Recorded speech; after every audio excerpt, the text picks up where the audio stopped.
Hello, everybody, and welcome to the Creative Amplifiers show. It is Monday, and it feels like it's a Monday. So here we are, and we're so happy to be here today. It feels like a few minutes since we were last on the show, and it's been a wonderful week. How are you both doing, Mark and Lisa? I'm very well. Great to be back. I've been excited about today. Been getting ready for a few hours, as I think you'll probably show in a moment or two. But yeah, absolutely, it's been a fun time. Yes, it's been a fun morning with you guys, sharing things. Already. Well, if you hear it in the chat, come and say hello. I see Saeed is here already. Let's just flip over to the comments real quick. And I've lost my mouse. There it is.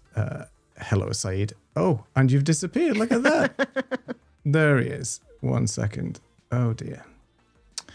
This is what happens when you rebuild your entire Ecamm production from scratch over the weekend and then don't fully test comments. But there you go. All right, he's back. You're trying to work? What are you saying? You're trying to work and can't you live stream another day? Well, we can for you if you want, Saeed. We'll do our best, but not today. We're going to keep going. Hello, and thank you for joining. I hope you're doing well. So, as Mark alluded to, last week we were saying that we want really to show you what we do before we start our show. There's a lot of prep that we do, of course. We have a run of show, we have workflows to go through, we do some testing on Ecamm Live, and then also we have to get ourselves prepped and ready. So let me just share with you some behind the scenes photographs of what we do when we start our show. So before we get on live, you can see Lisa is here, just getting herself ready in a beautiful studio. And this is a real live studio. You've got all the clothes behind her there. You got the beautiful lights, and all that range of makeup. There's so many different sets of makeup there, which is just absolutely wonderful. And it's what we do to make ourselves look as good as possible for a show like this. So this is Lisa's behind the scenes prep before she gets ready. And then I'll move on to myself. I always get ready in my business suit, of course. As you can see there, I've been wearing that jacket for many years. I don't wear it on the show. I just feel like I need to put it on first, then get ready, and then take it off before the show. As you can see, the light, we all have these very beautiful lights, as you can see here. There's a little bit of a spray, because if I get a little bit warm in the studio, I'll just spray myself down. A little bit of misting is what everybody needs. But, the person who really just goes for it and really makes an effort, as you can see, is Mark. Now, Mark is basically really sort of taking time and making sure he looks his best. And you can see how lovingly and carefully he is putting on that makeup. I mean, and the lipstick is... and what shade is that, Mark? We were discussing before. This is a certain shade. I can't repeat the one I think you thought you said originally. But let's go with red, shall we? Yeah, we'll go with red. It's beautiful. And I think... this shows the level of commitment that we have to this show in order for us to look as good as possible. I like the fact that you change your shirt, but like me, I guess you like to put in the nice shirt first, get yourself ready, and then put on the black shirt. Yeah, but that's I like your entourage. I like your people back there. Exactly. Well, actually, this was part of one of my workshops that I was doing. They were just obviously part of my... Oh dear. Oh dear. Hilarious. So yeah, if you want to know the brand, affiliate links down in the description of all the makeup that we used today, concealer and all kinds of stuff. So yeah, let's just get ready. And Saeed a new channel. A new A new YouTube channel.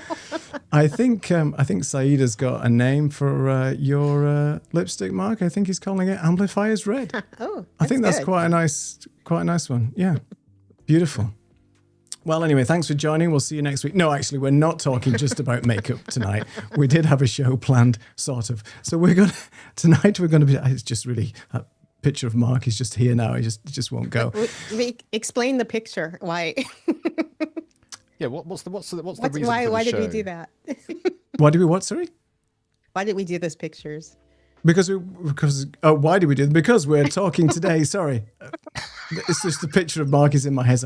The reason why we did the pictures today is we're talking about all the different types of AI content creation tools that we use on a daily, weekly basis to provide you with content as good and as refreshing as this. So there's lots of different tools that we use between us.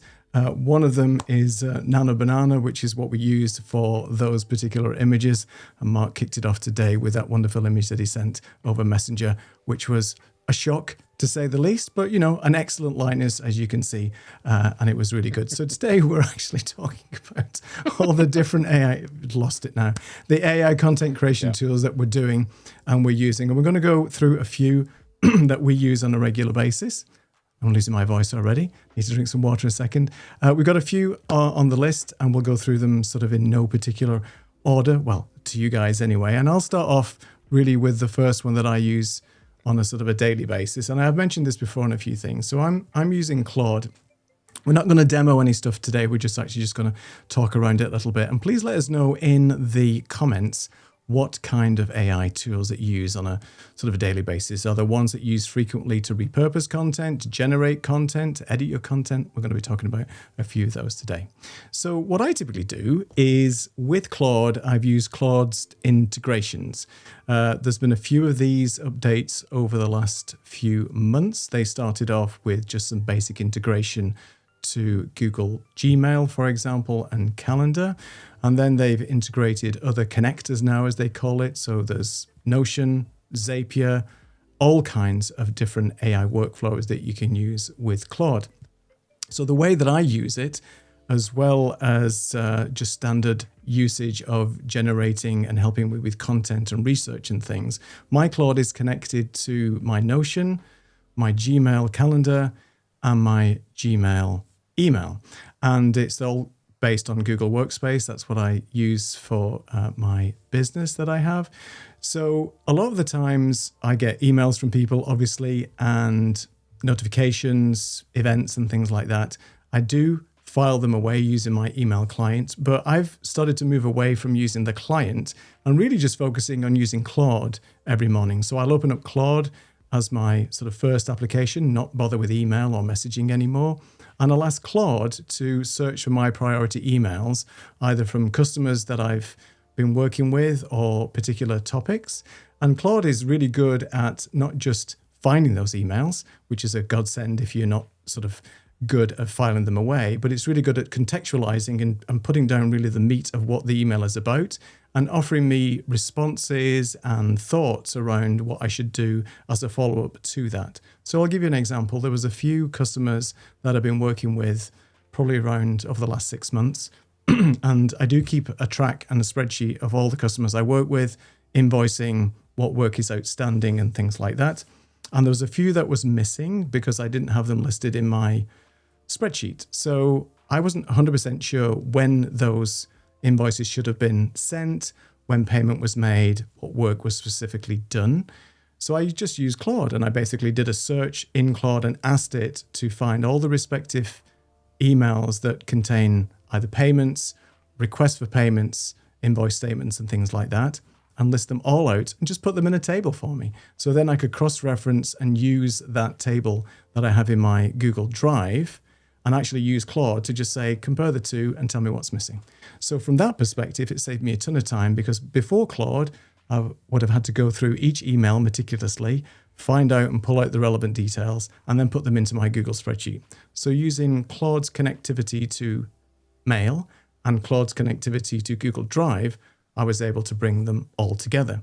Now, on top of that, I could then use Claude to search in my Notion database all the customer contacts and different projects that I'm working on with these customers, and then cross-reference them with all the emails and anything that else is outstanding. And it turned out to be really useful for me because there was a customer that wanted me to follow up with a couple of podcast edits and workflows that I was going to do with them. It was left to them to come back to me with a particular date. They'd sent me a date. I'd actually forgotten what we'd recorded because it was back in May. So I used Claude to go and find all the information, cross-reference Notion database, and bring it all together in one place. So I'm not saying it's a replacement for any of these tools, but just how I use it on a day-to-day basis. It's so easy now for me to find all this stuff. And with the advent of it adding connectors to Notion and Drive, which were the recent ones, it now means it's so easy for me to search any document in these Drive spaces and in my Notion databases. And you have to give it access in the connectors to which Notion database you want. I think it even will search shared databases if you have a shared one, like Lisa shares a Notion database with us for Creative Amplifiers, and I have other Notion databases that are shared. So it's a really good, handy way of just digging in, using natural language to go and find the things that you want. And the fact that it can help me craft emails in the style that I typically send emails out to people is really easy because, first thing in the morning, I'm not really at my best in terms of creativity and so on. So, if there's emails I have to respond with, I'll ask Claude to help me formulate these emails and get them sent. The only thing it can't do right now, natively inside of Claude, is send the emails for you. But it can certainly search for areas where you may have a space in your calendar, look for bookings. It'll even work with Calendly. So there's a ton of things. And if you do want Claude to do a push to your emails, i.e. send emails for you or book calendars, calendar events for you, then you can use integration with Zapier if you want to do it like that. But there are other tools like that you can use, make other automation and stuff like that. But for me, Claude is my sort of tool of choice in the morning now. So I've got Claude that says, good morning, do you want some coffee? No, I want you to find my emails and get on with it. So that's what I typically use Claude. And I think you use Claude, Lisa, don't you, as well for some of your workflows? I do use it for my workflows, and I'm playing with some new workflows. But I have a question for you. How much time do you think it's saving you by implementing these, this new workflow? I think just the time it takes, to search through emails. I know that if you go into Gmail, it'll do something similar, but I don't like Gmail's interface. I've never been a web UI Gmail person. I've always looked in Outlook. I use Outlook because I like my calendar, just from back in the old IT days, I like my calendar and my email in one place.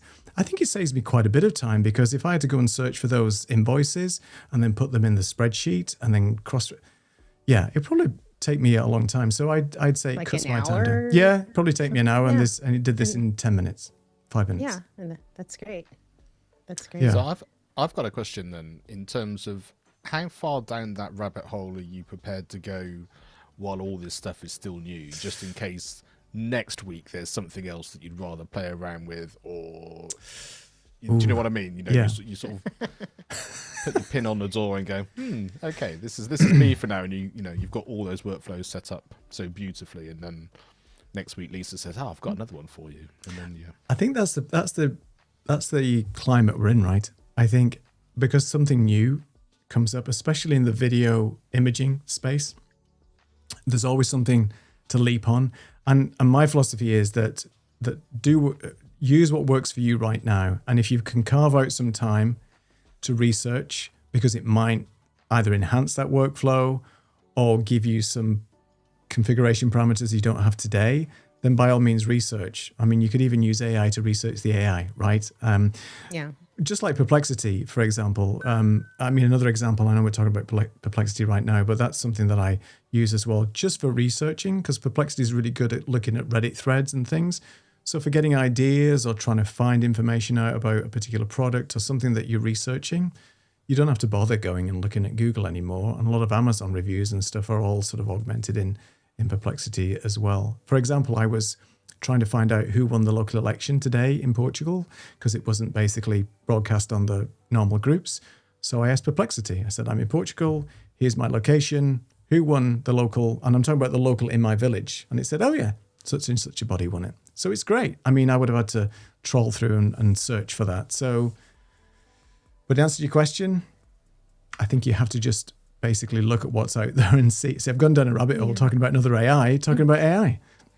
Yeah. It's difficult. And I also think that you have to, regardless of what's new coming and going, if you have that baseline of what your workflow is and what you actually need to accomplish, and you set your first workflow and then something new comes, you have a chance to really examine it and say, will that enhance what I'm doing, or is that going to make more work for me? Because AI could make more work for you. Some of these, just because it's there to use doesn't mean it's a tool you need to use.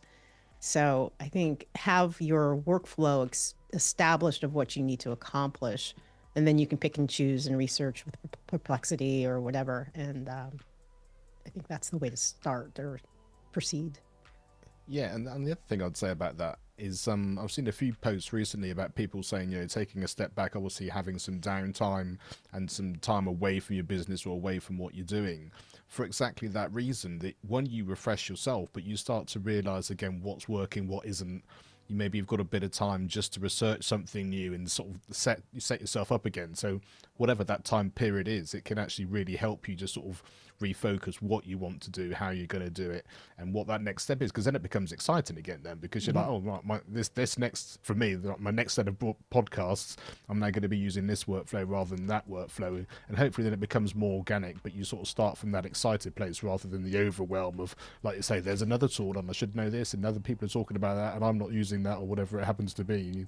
And just that breath, just to kind of get yourself ready for your next stage. Definitely. I mean, we'll come to some comments in a minute because there's a few people talking in the chat. I think to Lisa's point, I was on a podcast with a couple of people a couple of weeks ago about this subject around entrepreneurs and sort of founders of businesses thinking that AI is going to solve problems for them, and then just taking everything that AI is doing as gospel.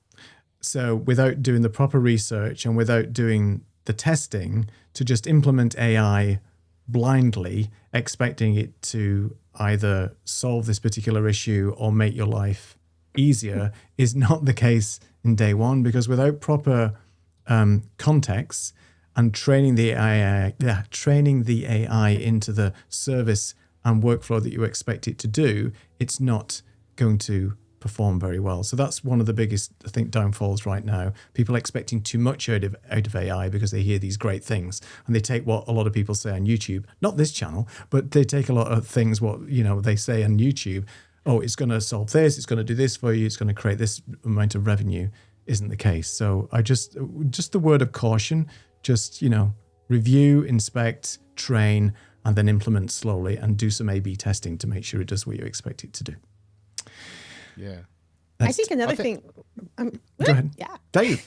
I think another thing for you, Neil, the fact that it's looking at your billing and you're making money. Do you know what I'm saying? Mm-hmm. You're actually not letting things slip through the cracks, which is huge, because when you've got a spreadsheet here, a Notion there, and whatever, now it's all bringing that together. So it's making your income level flow a lot better.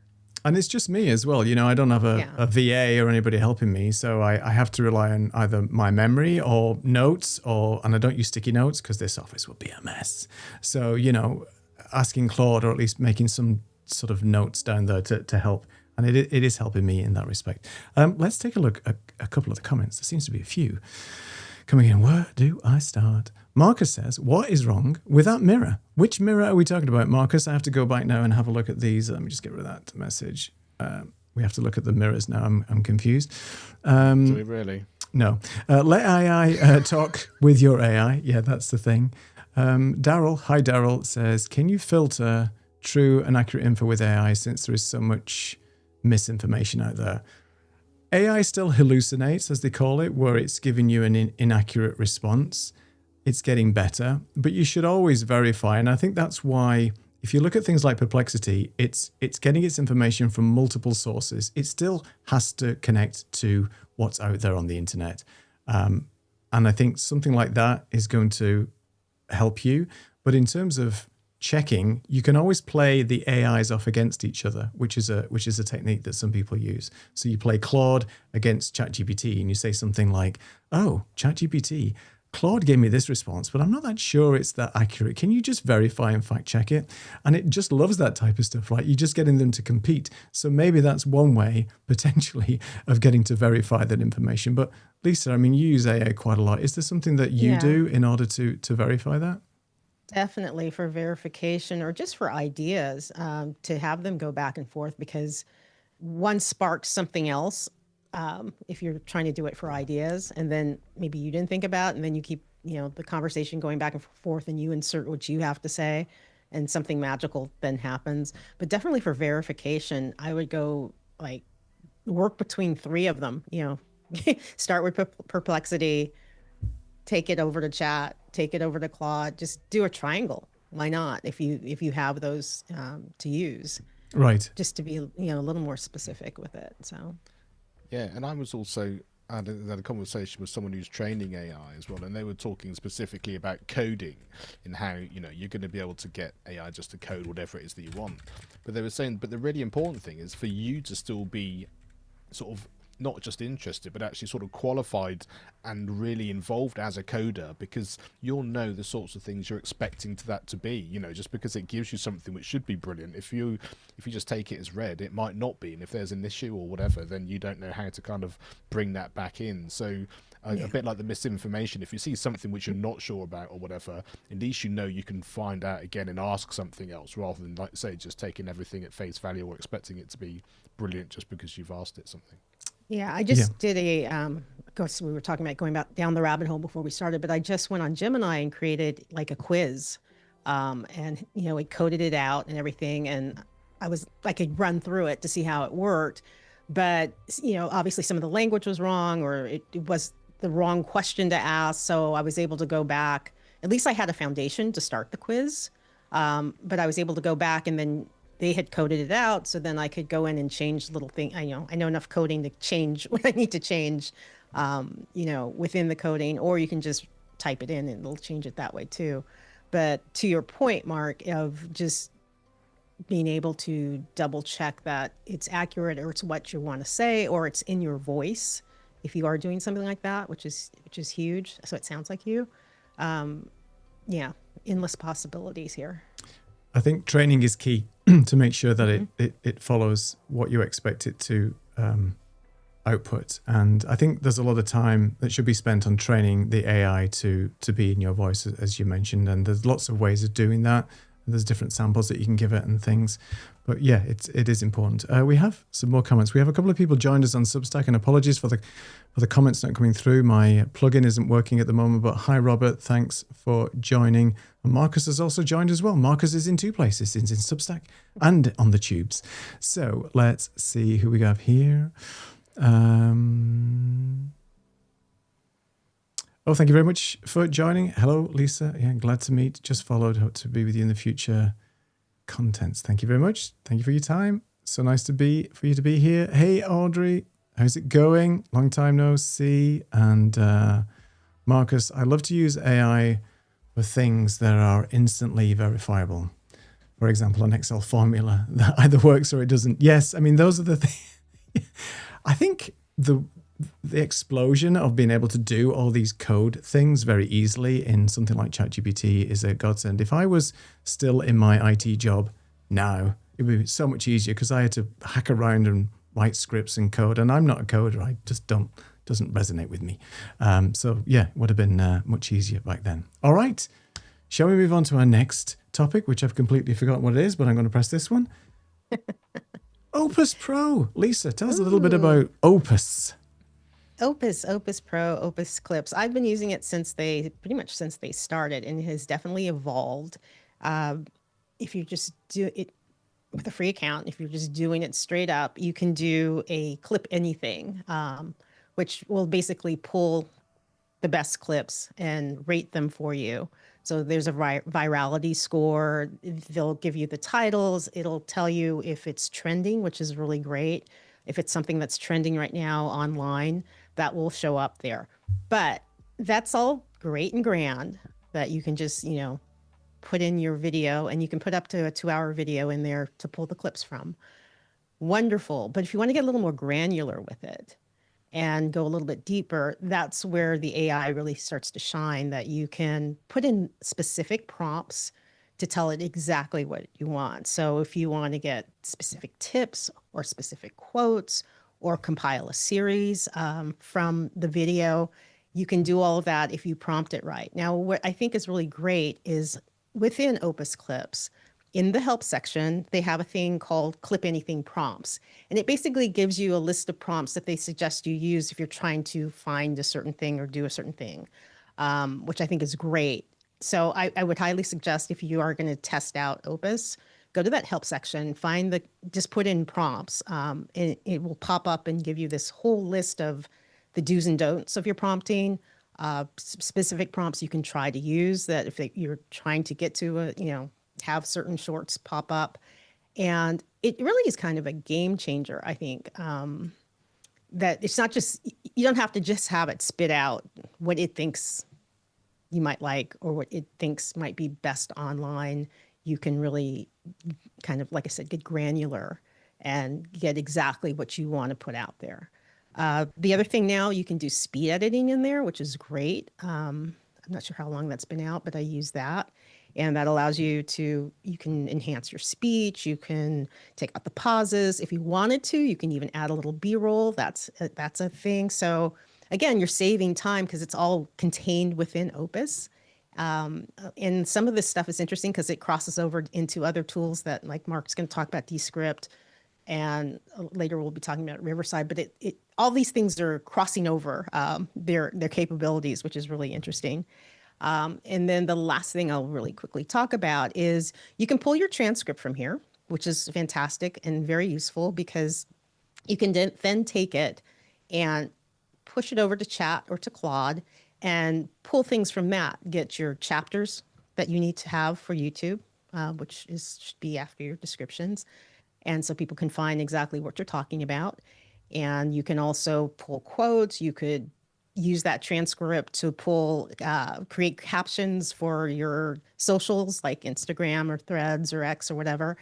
And so just from using Opus Pro and running your video through, there's all of these, and I'm leaving out a ton of other things you can do, but those are the things I've been using it for and beyond. But I'm just, again, saying those few things that has really improved my workflow and made things easier. And I'm not jumping from so many different tools back and forth. I test a lot of them because for my clients, I like to know different things because not everybody is tech savvy.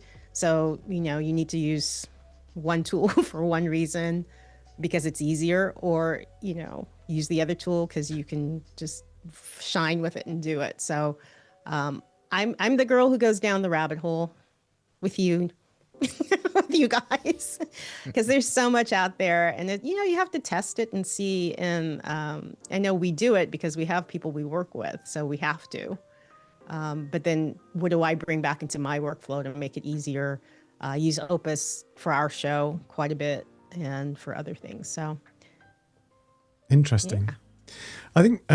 I think Opus has come a long way since it was initially set up. I used it, I think, when it first came out, when they had a few users, and it was a great concept because nobody was doing this, right? Nobody had the ability to just pop a YouTube video. That was just sort of game changing. I know people use that phrase a lot, but you could just put your YouTube link in there and it would instantly start to work out what clips you want, and it's got more advanced.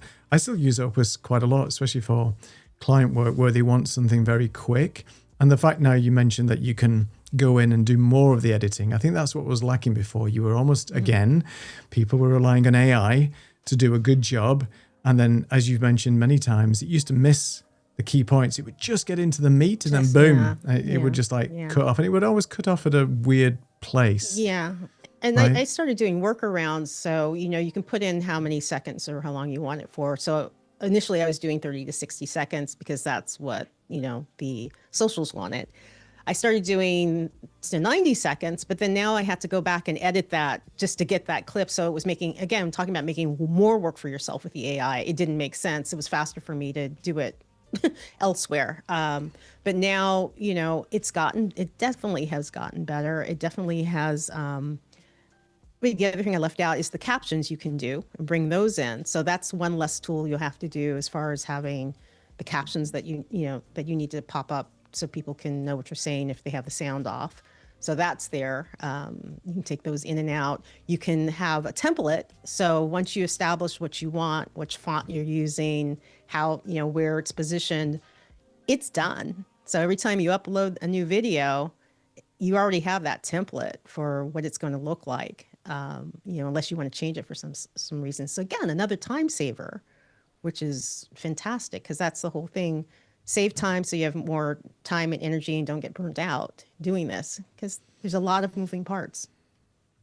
Especially if you post into multiple places as well, which I always find painful, and they always potentially want different aspect ratios.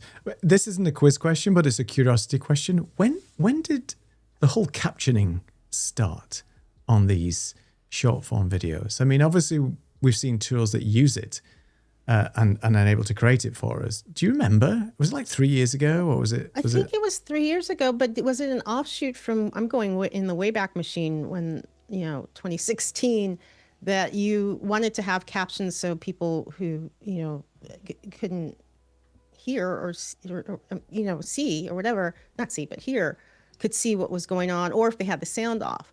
But it wasn't the captions as we know them now. It was, you would turn that on in YouTube in the back end, so people had the options of seeing that. So I think that was an offshoot from that, but I think it was like 3-4 years ago because it wasn't a thing. No, it wasn't a thing. Now, let us know in the comments if you know the backstory of captions. Who was that? Because we all know who the first person was, or we remember the video that was first uploaded to YouTube, but what was the first video that ever used captions? That's what's going to be next, isn't it? What's the world coming to? That's going to be in our history books, isn't it? It also seems like it's been like it forever, doesn't it?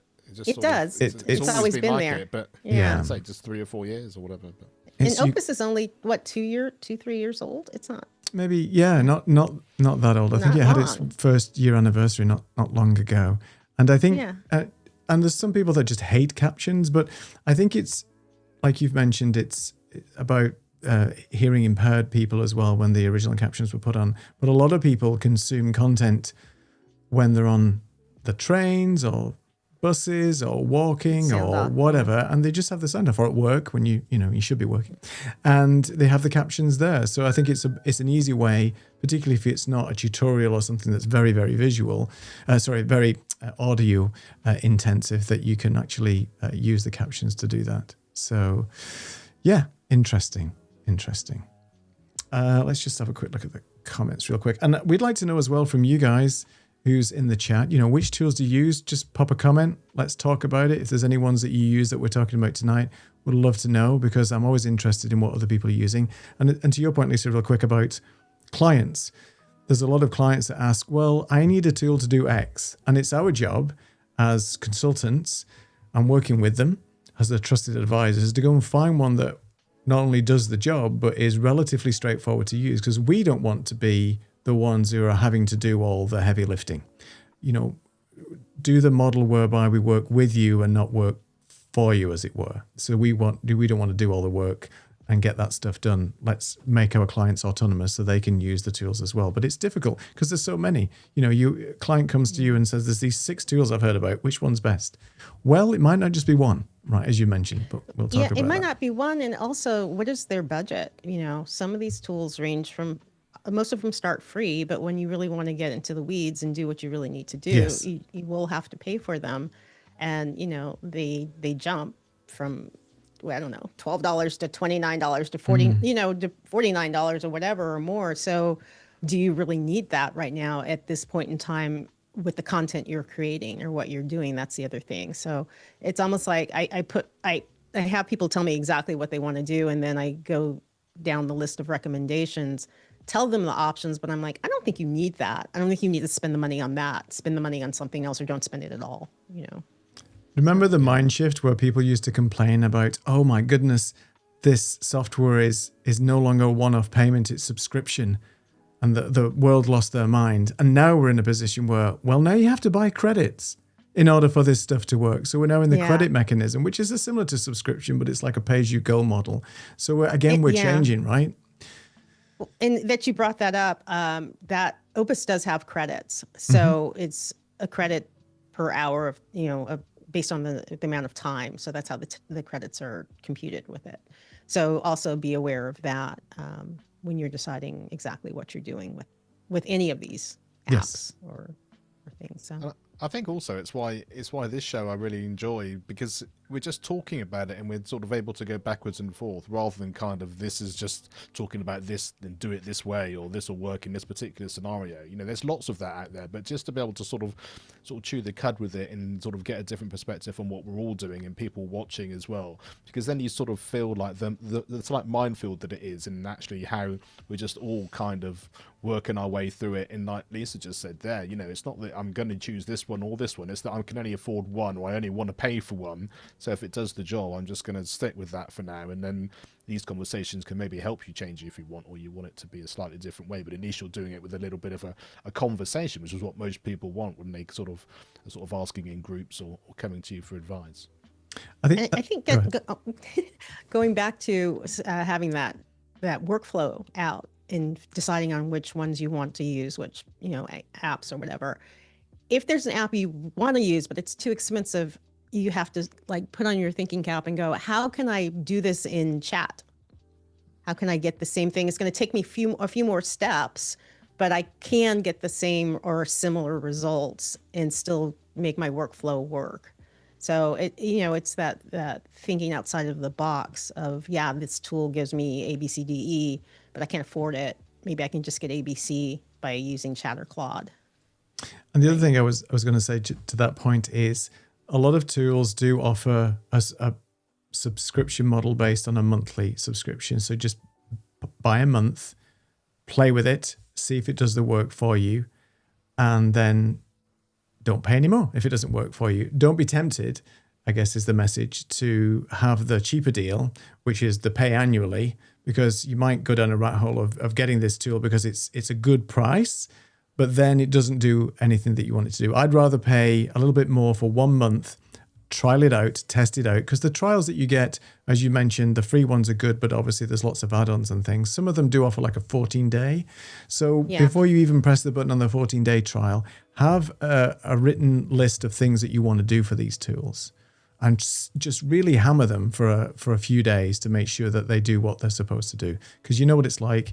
I'll sign up, I'll do my 14-day trial, day 13 and a half. Oh, I haven't even looked at it yet. And then it runs out. I was just going to say, remember you signed up for it. Yeah, exactly. Put a note, use AI use to Notion. remind you. Use AI. AI. Exactly. Set a timer. Set a timer. Let's go and grab some comments for a second before we move on to the next thing. Let's see. Saeed wants to ask Claude, how much did I earn this year? You don't want to hear Claude laughing, so let's not do that. I heard there is a difference between closed captions and subtitles. Yeah, so, there is. Do we want to explain it or do we not need to? No, go ahead. I'm just agreeing with Saeed. Yeah, so closed caption. Now I'm trying to work out what the difference is now. So the subtitles are the ones that pop up at the bottom of the video. What is the difference? Well, the subtitles, you have more control over where you're positioning them, what they look like. And closed captions are just built into the system. Built into the system. Yeah. Built in. That's right. Sorry. Thank you. God, I was getting confused with the two different ones. So Ender says that TikTok was the first to offer an easier way to add captions. Oh, right. So I have to go back to the TikTok days to work that out. Interesting. Okay. And then now YouTube tries to translate every video to German. I mean voice, not caption. I've actually watched a couple of Middle East videos. I said Middle East. There was by a person who was from the Middle East going around looking at all the different AI robots, but it was auto-dubbed in YouTube automatically. And I think he did a fantastic job. I think it was absolutely great. I fully got the story, and then it switched a little bit into English when other people were talking.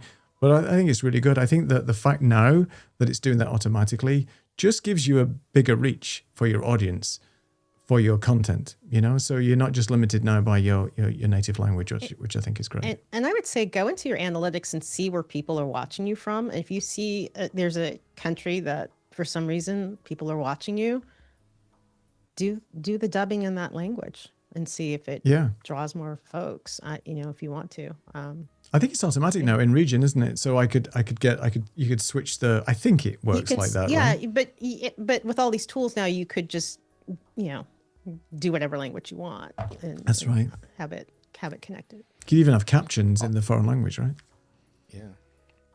And I have to go through a lot of my transcripts and take out all the U's and all those things as well, because there's a large audience in America, so that's always so difficult. Okay. Speaking of which, Descript. Descript. Well, I think Descript is something that we've used a lot in various different ways. I came into Descript because I used to use what was the tool I was using for my podcast? Not StreamYard. Squadcast. Squadcast was what I was using way back. So I was using Ecamm for streaming, and then now do everything within Ecamm. But way back when I was using Squadcast, so because of the separate audio files and things, when it's just an audio podcast. And then when Descript kind of took that under their wing, I was sort of already sort of within their sort of ecosystem then. And I used it, but I only used it in a very sort of very, very simple way, but then used another editing tool because I'd sort of gone from audio and was just doing editing in an audio editing software. Then I started doing a bit of video, so then I was doing the same type of thing in a video software. And then when the whole thing came where you could do it from a transcript and from text, it all just got a little bit messy, and I sort of got to the point where I was just doing it all in a way that kind of worked. And a bit like I was saying before, you need a bit of time just to kind of reverse engineer all of that. So I got to the stage where I was sort of getting my clips from Descript, and then I was then creating sort of graphics and captions and things that I was then using for sort of hooks, but I wasn't actually doing the video side of that for the hooks, mainly because at that time I wasn't recording video as an ISO. I was just doing the audio as an ISO.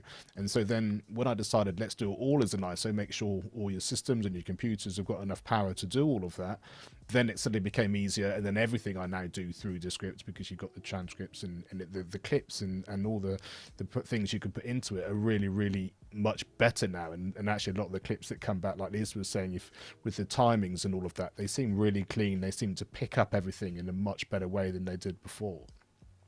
But what I wanted to talk about was really that sense of you need to get all your ducks in a row first, because I couldn't do the video side with the clips if I wasn't doing the ISO, because as soon as I started doing that, it made it much easier, because then once you started having sort of different formats, and I'd have both people talking on screen and it wouldn't quite move them in the right direction, and then I'd have to take it somewhere else to edit it in that way. It just got really, really complicated really, really quickly. So actually making sure you go far enough back to set yourself up properly to then come back to use these tools in the most simplistic way that they're actually able to do. They can do amazing whizzy things, but actually when you give it something in a format that's going to work to the best of its ability, and you know exactly how easy that's going to be. So for example, if I'm just creating an intro hook for my podcast now, because I've got separate video, I can literally just put in that guest's bit of video, and I know exactly what I'm going to get, how it's going to look. The captions already, like I say, already templated, and you know what that's going to be, and it's super quick and super easy. And I can make it more complicated and have more people on and put it into different sort of different formats if I want to, but I don't need to in order to actually reduce the time. So we're talking about streamlining and workflows that are actually saving you time and that kind of thing, because often what we talk about is us sort of helping people from a tech point of view. But when I'm doing my podcast, because it's separate from all that, it's an education podcast, so what I'm trying to do is actually to get the content recorded, repurposed, set up to be edited and actually put together. It's not about sort of been able to teach people that in that particular scenario. It's about actually just getting the content that I need in a particular way to do it, and anything which is saving me time and that initial setup of how I'm now doing it, just being able to use Ecamm to record, having it all in ISO, straight to Descript, and actually that does everything that I then need it to do. And then it's just much easier, much quicker, and I just find that works really well for me. And I know there are other tools and other tools I have used that can do that too, but it sort of hit that sort of really sweet spot now where it's quick and it's easy, and that's kind of the most important thing. And like we say, there might be a rabbit hole I go down again at another point, but for now that seems to be the best job for me and works really, really well. I think you make a good point though, that you've found a tool that works really well for your workflow. Yes, there are other tools that could do pretty much what Descript does, but I do feel that a lot of people will try and just for the sake of it, oh, I think I'll just look at this tool because it's just come out. But why change what's working well for you unless there's a compelling feature or something in that tool that you desperately need that this one doesn't do? And you could probably find another third-party tool on the web anyway that could potentially do something. Like, for example, Descript has got studio sound built in, so you can take out some of the bad processing in a bad mic or noise in the background or something like that. It's okay, but it's not as good as Auphonic. But there's nothing stopping you taking, your isolated audio files from Ecamm, throw them into Auphonic, and then put them into Descript, because Auphonic is not going to do the transcript and the editing and things like this. So there's a a little bit of a balance. But again, it's about using the tools that are right for the job, and some tools will do better than others. And you have to, we can help you find the right tools, but the point is that there's a lot of faffing around and trying to find the one that works for you. But I love the fact that you found Descript, because you were from Audacity originally, right? That was the tool that you were using for your audio side of things, which is a great tool. There's nothing wrong with it, of course. Yeah, when I first started, and I was just sort of getting out and playing around, and before it sort of got, it's just a fun game to have a go at and sort of learning the pro. And the thing I really liked about it is the fact that once you kind of understand how all that works, and now when I do podcast training, I use Audacity to show, because it's like, this is kind of how all of the tools work. Yes, you need to go down a rabbit hole for a different type of tool, but once you understand what they're trying to do and how the editing works and what you're trying to do with the timeline, you just pick the one that you're going to do. And then if you use Descript, it's like, this works in a completely different way. And so then you're sort of using those two things in tandem. But as long as people can understand that, and that's why that thing from using Audacity and going into something like CapCut or something like that, which is just sort of working in the same way, just video rather than just audio, there's sort of an obvious path that you do until you suddenly think, okay, right, now I need to change or do it in a different way. And even now, sometimes I might still use Audacity for something, just because that's what I've been doing for 10 years, and I can do it in no time at all, or a tool that much the same. Just because, like I say, it's easy, it's what you know, and why change it if it's going to do the job really simply for you. Do you find the text editing workflow like a revelation when you're going through doing an audio-based part? Well, even video now as well, but you have to be careful of the hard cuts. But when you're doing like an audio-based workflow with the text-based editing in Descript, how do you find that? I think you still have to be wary about it, but I think it's just depends on how your brain works. But it's just quicker. If you can see it and they're there, then you can whiz through, try it, listen to it back really, really quickly. If you've literally just got a whole line of wave, then it's going to take you a while, and you're going to go backwards and forwards and not quite know what you're looking for. So even if it's just a starting point to know that you've got everything, or you can listen to it directly just for that without listening to the rest of it in that particular scenario. Depends how you're editing and what you're editing, and sort of how in granular you want to get with it. But I think just from a starting point, and especially from a clips point as well, because if you've literally just got a minute of something, it's very easy then to do that, because you can take it out. And even today I was doing one, and there was one that it didn't seem to work when I took out one of the ums or one of those things, because it just made everything jump enough.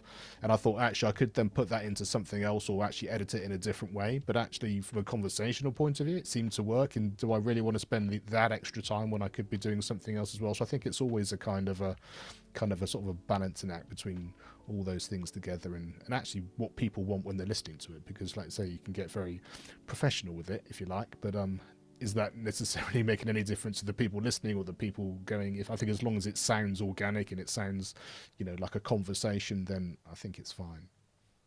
Yeah, there's definitely mistakes in conversations and so on. And why not leave some of those in? You can't clean everything up, I think. One of the things I used to love about Descript, because I don't use it anymore, but one of the things that was really beneficial for my workflow is I had a customer that had quite a large video and wanted to break that up into multiple different vertical clips.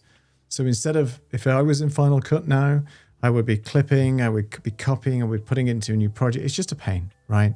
And then Lisa taught me, probably about 6 months ago, to take the text from the actual big video, right click, save to new composition. Boom, mind blown. Like now it's a new composition just from that. And you can copy different bits of text. It doesn't have to be a sequential piece of text. It can be a bit here, bit there, save to new composition, and boom. And then you can add other pieces of text to a composition that you've already saved. So from an editing perspective, if you are trying to find some segments. This is where AI isn't yet, I don't think, very good at that. I think you do need to listen, go through and pick out the salient points. She's like, I keep whacking this microphone and just stop talking with my hands. So I think it's a really cool workflow, and that was a revelation when you taught me that. So thanks for that. I know there's tools that will do that now as well, but I used to use that all the time. Yeah, it's a great workflow. It keeps everything all together in one place, so you're not starting a new thing. Yeah, and the other thing I do sometimes is I actually just have it as if it's going down a conveyor belt. So I've done the clip first of all, and I've put the captions on, and it's all fine. And then I can just save that, export that, and then you can go around and create a whole new thing. But actually, if I know I've got that somewhere else already, I can then just go, right, okay, I'm going to make this portrait now. I'm going to change the captions if I want to, or just do it. Then you can just drag the actual screen into a different dimension, put it there, save that, export that one, then do another one for a different. You can do whatever you like, or do it all as one process. There's whichever things you actually need. It's you just literally pass it down the line, and at the end you've got all those things there just waiting for you, and then away you go. Mark, I'm curious, do you use Underlord, the whole Yes. AI, and how do you like it? I think it's much better than it was, and I find the clips work really well.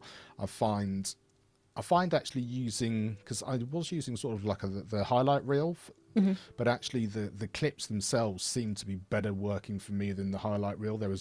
I wanted to use it to get more of a story arc and that kind of thing, but I still think that's probably a bit better on a more manual basis, so you know exactly what you're getting. Whereas the clips, because they're taking individual things, as long as they're real kind of good clips that really get across the sort of thing that you've actually just been doing, then that really helps as well. And the other thing I started doing as well, from just a general workflow point of view, is actually doing this really soon after I've done the recording, because my actual working life has got a bit more time to be able to do that now. So having done the recording, done some editing, done the clips, and put all that within a day or so, you're thinking, oh yeah, this is actually really relevant because I remember that conversation really clearly, rather than doing it all, batching it, filing it, coming back and doing that later when you're coming at it fresh and you don't quite have that same kind of insight into what you've just been doing and what you've been talking about. I think that's an important tip, if you can build in that time after the show to just at least get the preliminary things that you want to clip out of the way, and then finish it or come back to it. Yeah, for sure. Because you don't have to then revisit it, which is a pain. Yeah. And that's sometimes a problem, right? You record a podcast and then months go by, and then you have to go back and edit it and go, well, which bits weren't, and you have to listen to it all again. I mean, taking notes is fine, but even then I think you'd need to play it back. It's not as fresh, I think. No. Yeah. I mean, it's a bit like if you record a separate intro or something like that, you've got that fresh in your mind as well. But then also depending on your studio, because even if your studio's set up, you've still got to come in another time, flicker lights on, make sure everything's working, get everything set up as you want to. Whereas if you've just literally done it, then it's there to do. My workflow used to be that I'll just batch all the interviews, and then I'll come in and record all the intros and then do the editing and all that kind of stuff. But actually I find it much easier now just to have that sort of conveyor belt kind of workflow, because it's like that one's done, that one's done, that one's done, and it just feels like it works much better for me. But like I say, everyone's different in how that works, but certainly in the system I've got now, it definitely seems more productive and easier for me to use, I think. Good. There's life in Descript yet. I'm glad Underlord is working for you, which is great. So let's get rid of the Descript thing. Let's go to some comments real quick. Robin says hello and love the podcast. I don't know whether Hi, Robin. Which is know nice. Cool. I think. Oh yeah. Thank you. Robin did say hello to you earlier. Sorry, I missed that comment there. So hello, Lisa. Perfect. Let's see. Daryl says that Instagram is releasing the option to translate your video into the languages and lip sync to visually match the speech better. Ooh. Yeah. That's going to be interesting. Yeah. The head of Instagram just did he does his videos all the time, and it's something he'll go listen to and know what's going on. So interesting. All right. Yeah. Next up, the competitors. Riverside. that would be me. Well, the competitors of Descript and the things. Yes. Go ahead, Other Lisa. things. Yes. So we are, hardcore Ecamm users, love Ecamm, and hi Ecamm fam out there. But then there's another tool called Riverside, and I'm going to specifically, well, let me roll back. Riverside will allow you to record your videos, your video podcasts, your audio podcasts directly in, and then move to the editing portion of it. I'm not going to talk about that today. I'm going to talk about their new thing that's coming out called Chat to Edit, which is their AI. I'm going to call it an AI agent that will allow you to chat with the agent and have it produce whatever it is you need. So if you need to add music, to add B-roll, to fix bad audio, all the things we just talked about in Descript, you can do that within Riverside. And what I love about it is that whole, it's the chat feature. You're just having a human to human to AI conversation, I should say, not human to human. Not yet. Not yet. Yes. Yeah. It's coming, guys. Conversation of what you actually need from your long form video. So they have I find it a little disturbing. They have the eye contact thing. So if somebody, I actually had a guest who I'm not sure where she was looking, but it was not at the camera. And they've had this feature for a while, but I ran it through and it worked, but it just creeped me out because I felt like, who am I to redirect her eyes? I don't know. It just seemed very, very odd. But the fact that you can, chat and tell exactly what you want short clips, it'll produce the short clips because it has a whole function of being able to do that within Riverside. So I think it's interesting. Riverside is a combination of Ecamm and Descript and Cast Magic, and they just keep rolling out new things. They're going deep with the AI capabilities. So it's something to look at. Again, if you want to be all in one platform and just from start to finish, from when you press record to when you have that final piece and you've done all the editing, Riverside is the way to go with that, to stay in. And like I said, with this new chat to edit, it's going to open up a lot of new interesting possibilities. Again, you can get your transcripts out of there, get your shorts, you can fix your audio, you can do all those things. So it's interesting. I lead clients there because I think the workflow is easy for them to do and they like staying on one platform. So. Yeah.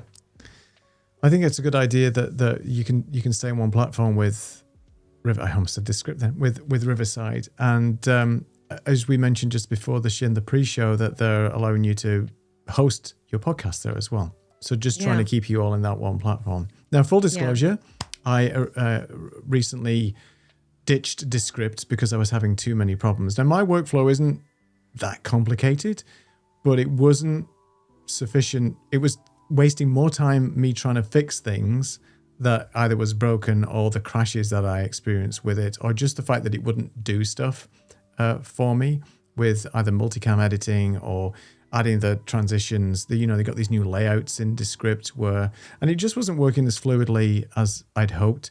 And I'd spent a long time. And then Descript's price model, because I was originally on the legacy plan, because I've been with Descript for like 3.5 years, they were saying that if you want more, and this is not to bash Descript, but it's just the pricing plan was a bit weird, whereby if you want these additional features, you're now going to have to go onto another plan, and we're not going to grandfather you in anymore. And that's fine, but it was quite a significant hike. It was about, I think it was about £12 a month more just to get the features that I wanted. So I looked into other options, and Riverside seemed to do everything that I wanted. I don't want anything too fancy. I just want something that works well. I heard good things about it. So I got the trial and switched, and that's what I'm using for our podcast as well. It still does everything that I want it to do in terms of Descript. There's a few things that it doesn't do, which I won't go into now, but I'm not doing a feature comparison, but it's good enough for me. And all I want is something that's stable. I can get in, out, do the work, move on. Next project. I would describe Riverside as your meat and potatoes. Like, you're going to get what you're going to get, and it's going to be useful, right? And it'll be fine. Yeah. Two things. All of these different apps that you can use, be it Riverside or Descript or Opus, if you understand how to do basic editing, they all have the timeline feature, so you can go and have a little bit more control in there, and go back and forth from doing the text editing to going down to the timeline if for some reason you really want to do something or insert something. So you're not beholden to just doing text editing or doing a certain workflow. You can kind of massage it to how it works best for you. I'm going to jump back to Opus because I forgot to say they're coming out with a new thing called Agent Opus. We made a joke about Oh yeah, like a spy Agent, movie. yeah. Spy movie. Agent Opus is coming out. I'm on a wait list for it right now, but it basically will allow you to do what I was talking about that Riverside's doing with chat to edit. You just chat with it, and the agents will go out and do what you need and come back, and you will have whatever end result you want for the content. So Fabulous. to me, this is all exciting because you can get your workflow to go smoother and easier and faster. It's more time to create more things you want and to have downtime to take care of yourself. So I've said my piece. No, that's great. And you're right. I mean, we're using these tools to just help and augment what we do day to day from a workflow perspective. We don't want it to cause us more aggravation. So any tools that's going to help us save time, get some little bit peace and quiet back with our friends and family and ourselves as well, then why not? Let's quickly go to some comments before we go to our last topic. So Robin says that she's just started working with AI this year to help with workflow and make it easier for my employees. So looking forward to help with AI from my next chapter on an individual level. Excellent. Good. Yes. Fantastic. And Daryl says that I like how Riverside allows more tweakability. I had to read that a second. In the editing timeline, I also love the automatic split 3 speakers in to upload 3 separate tracks. Yeah. So I use that for us. So I've got 3 separated, isolated audio tracks that I'll pop into Riverside, name them all, and then I can just play around with that. And you can do that in Descript as well, but it just seems to work. And just really back to your point, Lisa, about the timeline editing, the finessing, because normally if you do the text editing where you're cutting little sections out of text, there might be a few seconds or something either side where it doesn't really capture that. It's hard with text editing. So if you can just use it like a standard nonlinear editor, you've got the best of both worlds. You can do a rough edit in the text-based editing and then finesse it in the timeline, which is great. So he says, eye contact and glasses makes you look like a lizard. Very creepy. I tested the original when Descript brought it out, and I think I have a video on my channel about it. One of my eyes kept brown and the other eye turned blue. So that was a bit creepy and weird when I tried it, but that was in its infancy and when it was in its beta, or beta, depending where you're from. All right, beta. Let's go to the last one. I know we're a little bit over time, but we're all friends here. Let's just keep on chugging away. This one is, I think you wanted to kick this off, Mark, because you've been using NotebookLM pretty much, well, you've been testing it and playing with it. And I've noticed you did a couple of things with your podcast in it. So if you want to start, and then I'll jump in with my sort of thoughts on it. Yeah, so from a podcasting point of view, the reason I did it was partly because I wanted to do like a refresher or a kind of a sort of a recap of a few things that I'd done. And when I do those on my own, I always kind of feel like I sort of rehash the same things. It comes across in the same kind of way. So I can either go back and edit various parts from previous episodes, which takes forever, or I can do a recap on my own, which I start to get a little bit bored of my own voice when I'm starting to do that. So when you'd mentioned about NotebookLM way back when I started playing with it, and I thought, oh, can it really actually produce something which has got the sort of the quality that you want and the sort of the thought process or the kind of the nuances of what you've done? And I tried it, and it was absolutely fantastic. You got 2 voices, a female voice and a male voice, and it had a proper conversation and took pretty much, I would say 95% of what they came with. There's the odd sort of name that wasn't quite right or the odd little mistake, but the actual kind of way they brought it together, how they took the main points of each of the episodes, how they actually then discussed it amongst in context with the other episodes that they'd done, I thought was really, really good. And I just thought from an audience point of view, I've done sort of 400 odd episodes now, to have something which is one, just say, look, I'm using AI to actually do something just to test it out to see, because it's something which is obviously here and now. But also, it's just a change of a show. I think I've done 2 or 3 in all of that time, and just just found it really interesting. It was interesting to do. It was an interesting sort of process for me to put together. But I thought actually, from an audience point of view, they were getting something which was different than just me, but in a way that was still delivering good value. So yeah, I was really into it, and really thought it was a great experience, both for me and from a an analytics point of view. It didn't seem to make any difference to the people that were listening. NotebookLM for me is probably my most favorite tool that I use in this list. I mean, there's lots of tools that we've talked about tonight. One of the main things about NotebookLM is it's 100% free right now. So if you're not using it, go and check it out, because what Mark's described is an amazing workflow to repurpose. This is like true repurposing of content. It's your content, but contextualizing it and formatting it into an audio podcast with, as Mark mentioned, AI speakers, which just sounds like a natural conversation. You can also take that one step further and start interacting with it. You've got the features now where you can actually use natural language to interact with those AI conversations to tease out and pull more things and start to ask it questions. So you're almost using it as a tool where you can research, ask questions, ask it to sort of reformat things. So there's a ton of things just in that section alone on that creating podcasts. I'll tell you what I use it for on Sunday. So I have to do, or I was doing, done it now, a review on a product that I'm going to be posting on YouTube. That I got sent a product some time ago. And I didn't know much about it. I read up and stuff, but there wasn't a lot of information out there. There's a bit on the website. There's a few other people that had done some videos on it some time ago. And I went through my specs and things that I wanted to talk about, but I was convinced that I was missing something, even though I'd played with this product for some time. So I used NotebookLM as a research tool. So I popped in a number of different YouTube links to other people's videos. I then put in the website of the company. I put in a few posts that I'd found, and I just asked it to tell me all the features and specs and things of the product. I compared it to my list. In fact, I had a list that I typed out. I put it into NotebookLM and said, tell me what I'm missing with this.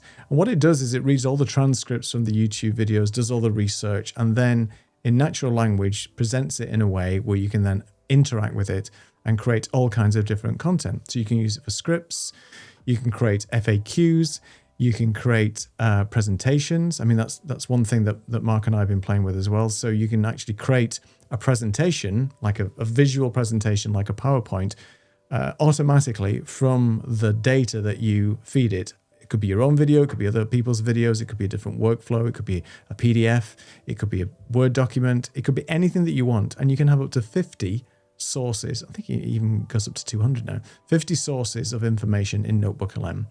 And these are references that you can pull from the internet, feed it all this information. It can be your own information, a mixture.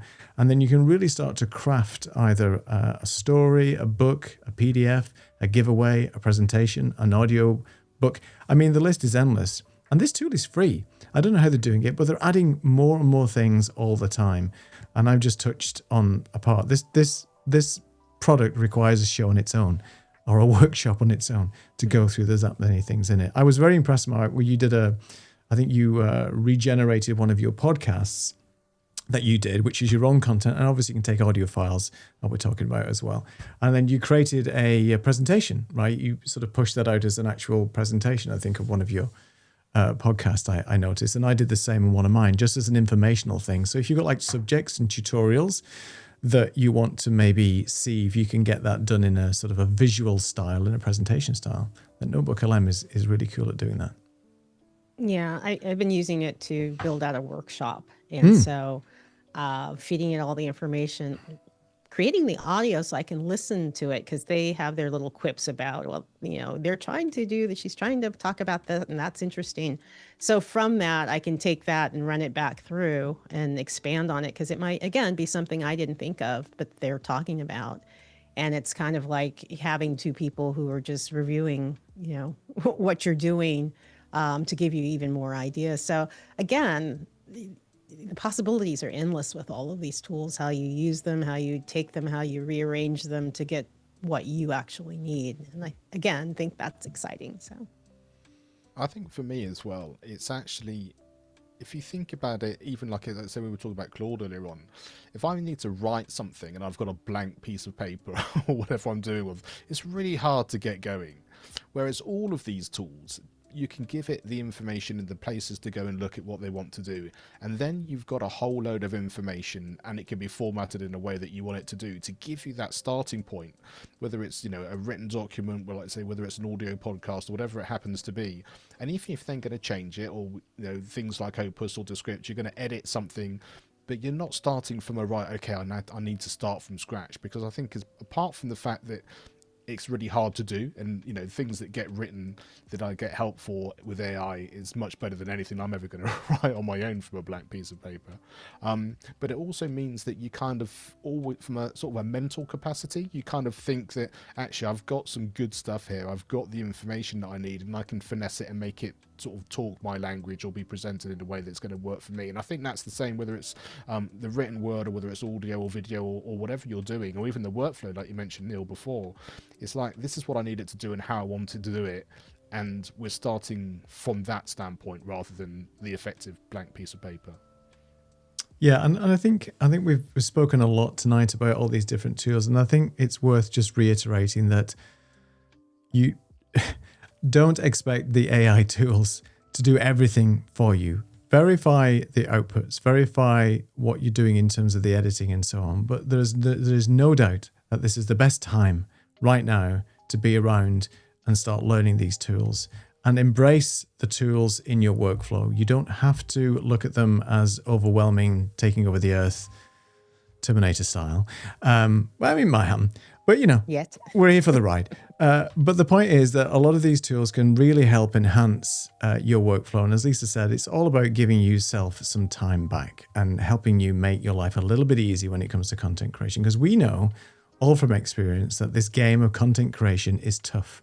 And before AI came along, it was hard work. AI is just a tool to help you simplify and make things a little bit easier for you on your day-to-day. However you use it, it might just be a great research tool to help you get a little bit of confidence in the topic that you're going to present on your latest webinar is factually accurate and resonates with your audience. So use it wisely, but use it. And that's the key from here. That's true. Use it. Don't sleep on this, because it's not going away. No. Genie's out of the bag, out of the bottle. Exactly. And it's going to be difficult to put that genie back in.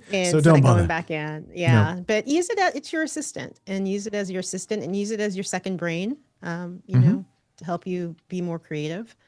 And don't be afraid to experiment, and don't feel like you have to use all of it. Yeah? Exactly. That's the main thing. So let us know in the comments. If you're watching this on the replay, you can certainly let us know on which tools you guys use. I'm sorry, Mark, you wanted to say something? Oh, there's just a couple of things. One I was just going to say, in terms of, it also depends on where you are in your working day as well, because, you know, we sort of talked about maybe you've got a linear workflow, but it might be like, you know, some people are really creative in the morning and you spend the latter part of the day just replying to emails or doing things which are just kind of sort of relatively sort of repetitive or whatever.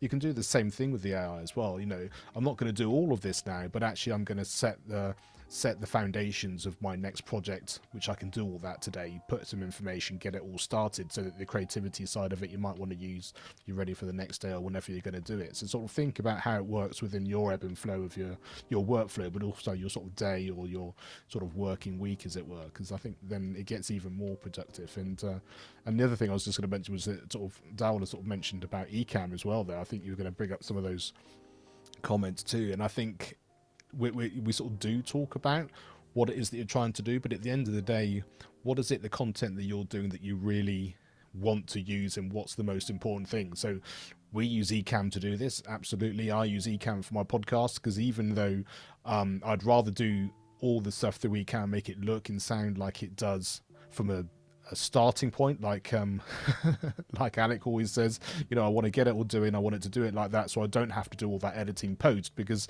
so Neil, you were saying that some of the things in Descript don't quite work for you, or hadn't worked, or broken because of some of the higher level stuff you're doing. A lot of what I want to do, I want to do during the show itself and have it like a live stream almost, and then just a little bit of tweaking or a little bit of stuff for socials, and then that's enough, because I don't want to get into the weeds with that, and I don't necessarily do another tool in order to make that work. work. So I think, yeah, the spending the time and the money and the effort on the thing that's the most important thing to get your content out there is really worth it, to get it to really look and sound like you want. And then, like we said, we talked about those other tools just to work in a way for a budget and a time that's going to be most supportive for you. Definitely. Well, this has been a very fun conversation tonight. I really enjoyed talking about AI. There's so many different tools, and as I say, we can probably end up doing some workshops on one or more or all of these tools at some point. Let us know in the comments what tools you use.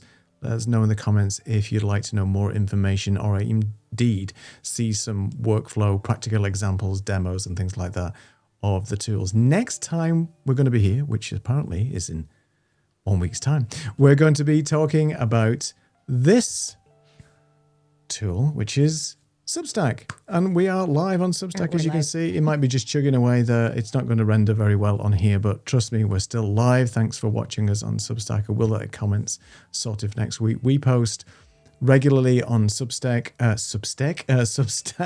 We have a lot of good information on there, a lot of posts, a lot of information. And Mark, I'm going to just, because it's annoying me, I have to move your camera. It's my fault. Don't rebuild your system and then go live. Note to self, but it's fine. That's what we do. It's live. So yeah, we are going to be talking next time all about our journey on Substack. What is Substack? What we use it for, and so on. We host our podcast on Substack. We have all our notes, and we do posts, articles, and really good information on Substack. I have to say, we've started to sort of populate this really well over the summer months, and we continue to feed it with new posts and things. We all have our own individual Substacks, and we're all referencing each other on there as well. So check us out. You can scan the QR code. The link is also in the description for Substack. And I'm looking forward next week to actually talking about our Substack journey, because, you know, a lot of creators are moving over to Substack, and it's an interesting time to be there, I think, and it's going to be fun. Yes. Very interesting time. All right. Well, there's no more comments. I can see we're way past the hour. It's been a fun show. Thanks everybody for joining us. It's always a pleasure to see your comments in there. And again, some new faces as well. So thanks. If you're new here, please subscribe and do all the wonderful stuff. And we will see you next Monday, same time, same place, different subject. Until then, see you. Bye. Bye.